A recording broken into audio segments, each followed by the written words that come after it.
அனைவருக்கும் வணக்கம். Angel one stock புரோக்கரை நம்பலாமா? இதை நம்பி இவங்க ப்ரொவைட் பண்ணக்கூடிய ட்ரேடிங் அண்ட் டீமட் அக்கௌண்ட்டை ஓப்பன் பண்ணுறதா இருந்துச்சுன்னா எந்த மாதிரியான சார்ஜஸ்லாம் பே பண்ண வேண்டியிருக்கும்னு சொல்லிட்டு ஏஞ்சல் ஒன்னை பற்றின கம்ப்ளீட்டான டீட்டெயில்ஸோட சேர்த்து இந்த பிளாட்ஃபார்மை தான் நானுமே ஒரு 3 இயர்ஸாக யூஸ் பண்ணிட்டு வரேன். அப்படி நான் யூஸ் பண்ண வரைக்கும் இது எப்படி இருக்கு அப்படிங்கிற என்னோட எக்ஸ்பீரியன்ஸையும் உங்க கூட இந்த வீடியோ மூலமா ஷேர் பண்ணிக்க போறேன். அந்த வகையில இந்த ஏஞ்சல் ஒன்ல நீங்க ஒரு ட்ரேடிங் அண்ட் டீமட் அக்கௌண்ட்டை ஓபன் பண்றதா இருந்துச்சுன்னா எந்த மாதிரியான பெனிஃபிட்ஸ்லாம் உங்களுக்கு கிடைக்கும்னு சொல்லிட்டு பெனிஃபிட்ஸை பத்தி ஃபர்ஸ்ட் பார்த்துடலாம். ஏஞ்சல் ஒன்ல உங்களால ஃப்ரீயாவே அக்கௌண்ட்டை கிரியேட் பண்ணிக்க முடியும். அப்படி நீங்க கிரியேட் பண்ணிருக்கக்கூடிய அக்கௌண்ட்டை யூஸ் பண்ணி ஃபர்ஸ்ட் 30 டேஸ்க்கு எந்த ஒரு புரோக்கரேஜ் ஃபீயும் பே பண்ணாம உங்களால ட்ரேடர் இன்வெஸ்ட்மெண்ட் பண்ணிக்க முடியும் அப்படிங்கிற மாதிரி சொல்லியிருக்காங்க. இந்த மாதிரி 500 ரூபாய் வரைக்குமான புரோக்கரேஜ் டிஸ்கவுண்ட்டை கொடுத்துருக்காங்க. புரோக்கரேஜ் ஃபீ 500 ரூபாயும் தாண்டி போகும்போது அந்த அமௌண்ட்டை நீங்க பே பண்ற மாதிரி இருக்கும். அப்புறம் மார்ஜின் ட்ரேடிங்குக்குமே நீங்க அக்கௌண்ட்டை கிரியேட் பண்ணி ஃபர்ஸ்ட் 30 டேஸ்க்கு எந்த ஒரு இன்ட்ரெஸ்டும் இல்லாம கடன் கொடுக்கறதா சொல்லியிருக்காங்க. இந்த வட்டி இல்லாத கடனை அதிகபட்சமா 1 லட்ச ரூபாய் வரைக்கும் நீங்க கடன் வாங்கும்போது கொடுக்கறதா சொல்லியிருக்காங்க. இப்போ ஏஞ்சல் ஒன்னு இருக்கக்கூடிய இந்த புரோக்கர் ஒரு காலத்துல ஏஞ்சல் புரோக்கிங் அப்படிங்கிற நேம்ல 1996ல இருந்தே இப்போ வரைக்கும் ஆபரேட் ஆயிட்டு இருக்கக்கூடிய ஒரு ஃபுல் சர்வீஸ் ஸ்டாக் புரோக்கர். இந்த ஏஞ்சல் ஒன் அக்கௌண்ட்டை யூஸ் பண்ணி உங்களால stock market, mutual fund, IPO, ETF, bonds, currency, commodity, future and option இத்தனை டைப் ஆஃப் இன்வெஸ்ட்மெண்ட் அண்ட் ட்ரேடிங்கை பண்ணிக்க முடியும்.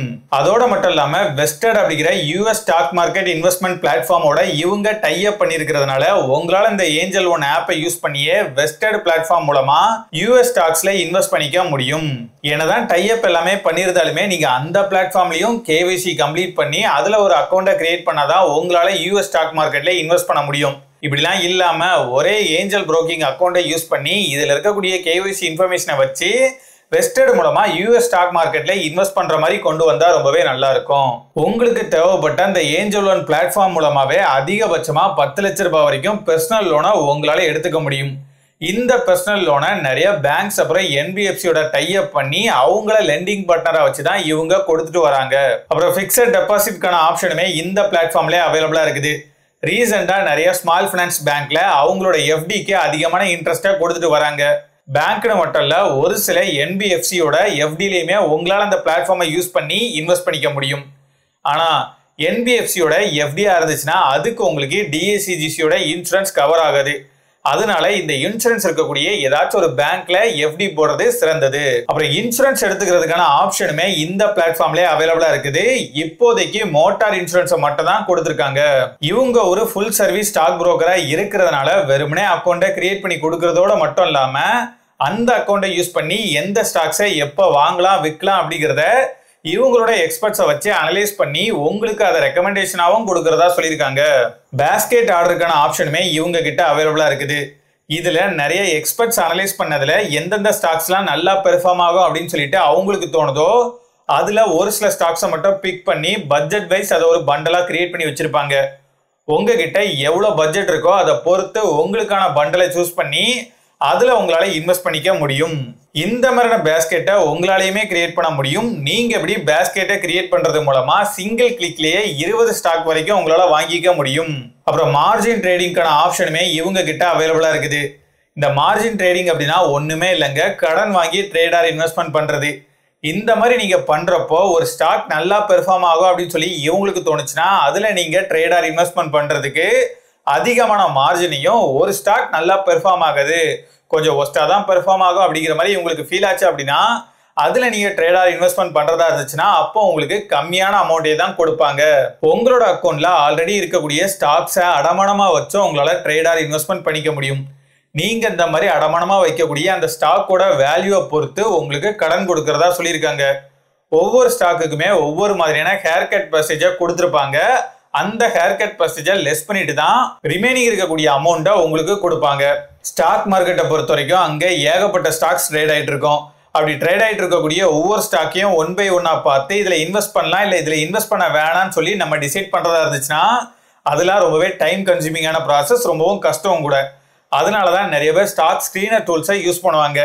இந்த ஸ்கிரீனர் டூல்ல நிறைய விதமான ஃபில்டர்ஸ் கொடுத்துருப்பாங்க. அந்த ஃபில்டர்ஸ் எல்லாத்தையுமே உங்களுக்கு வேணுங்கிற மாதிரி அப்ளை பண்றது மூலமா அந்த ஃபில்டர்ஸ்க்கு மேட்ச் ஆகிற மாதிரியான ஸ்டாக்ஸை மட்டும் உங்களால தனியா பிரிச்சு பார்த்துக்க முடியும். இதுக்கான ஆப்ஷனையும் இந்த பிளாட்ஃபார்ம்லயே கொடுத்துருக்காங்க. இது எல்லாமே இந்த பிளாட்ஃபார்ம்ல இருக்கக்கூடிய பெனிஃபிட்ஸ். இந்த பெனிஃபிட்ஸ் எல்லாத்துக்காகவும் நீங்க இந்த பிளாட்ஃபார்மை சூஸ் பண்றதா இருந்துச்சுன்னா இதை யூஸ் பண்றதுக்கு எந்த மாதிரியான சார்ஜஸ்லாம் பே பண்ண எடுத்துருக்கோம்னு சொல்லிட்டு இப்ப பாத்துடலாம். ஏஞ்சல் ஒன்னை பொறுத்த வரைக்கும் உங்களால ஃப்ரீயாவே ட்ரேடிங் அண்ட் டிமெட் அக்கௌண்ட்டை ஓபன் பண்ணிக்க முடியும். சப்போஸ் நீங்க என்ஆர்ஐயா இருந்தீங்கன்னா அப்போ மட்டும் அமௌண்ட் பே பண்ணி ட்ரேடிங் அண்ட் டிமெட் அக்கௌண்ட்டை ஓபன் பண்ற மாதிரி இருக்கும். நீங்க எப்படி ஓபன் பண்ணிருக்கக்கூடிய உங்க அக்கௌண்டோட போர்ட்ஃபோலியோல 4 லட்ச ரூபாய்க்கும் கம்மியான அசெட்டை தான் நீங்க ஹோல்ட் பண்றீங்க அப்படின்னா அப்ப எந்த விதமான ஆனுவல் மெயின்டெனன்ஸ் ஃபீயும் நீங்க பே பண்ண தேவையில்லைன்னு சொல்லியிருக்காங்க. ஆனா அதுவே 4 லட்ச ரூபாய்க்கும் அதிகமான அசெட்டை நீங்க ஹோல்ட் பண்ணிட்டு வரீங்க அப்படின்னா பெர் குவார்ட்டருக்கு 60 ரூபான்னு சொல்லிட்டு நீங்க ஒரு குவார்ட்டரோட ஃபர்ஸ்ட் ட்ரேடை கம்ப்ளீட் பண்ணும்போது உங்ககிட்ட சார்ஜ் பண்றதா சொல்லியிருக்காங்க. புரோக்கரேஜ் ஃபீயை பொறுத்த வரைக்கும் டெலிவரிக்கு 0.1% புரோக்கரேஜ் ஃபீயா பிடிச்சிப்போம் அப்படிங்கிற மாதிரி சொல்லியிருக்காங்க. மினிமம் 2 ரூபாயில ஸ்டார்ட் பண்ணி அதிகபட்சமா 20 ரூபாய் வரைக்கும் தான் இந்த டெலிவரிக்கான புரோக்கரேஜ் ஃபீ இருக்கும் அப்படிங்கிறதையும் சொல்லியிருக்காங்க. இன்ட்ராடேயோட புரோக்கரேஜ் சார்ஜஸை பொறுத்த வரைக்கும் 0.03% அப்படி இல்லைன்னா 20 ரூபாய். இந்த ரெண்டு அமௌண்ட்ல எது கம்மியான அமௌண்டோ அந்த அமௌண்ட்டை புரோக்கரேஜ் ஃபீயா பிடிச்சுப்போன்னு சொல்லியிருக்காங்க. Currency, commodity, future and option எல்லாத்துக்குமே பிளாட்டா 20 ரூபாயை பெர் ஆர்டருக்கு சார்ஜ் பண்றதா சொல்லியிருக்காங்க. மார்ஜின் ட்ரேடிங் அப்போ இவங்க கடனா கொடுக்கக்கூடிய அந்த தொகைக்கு வட்டியும் போடுவாங்க.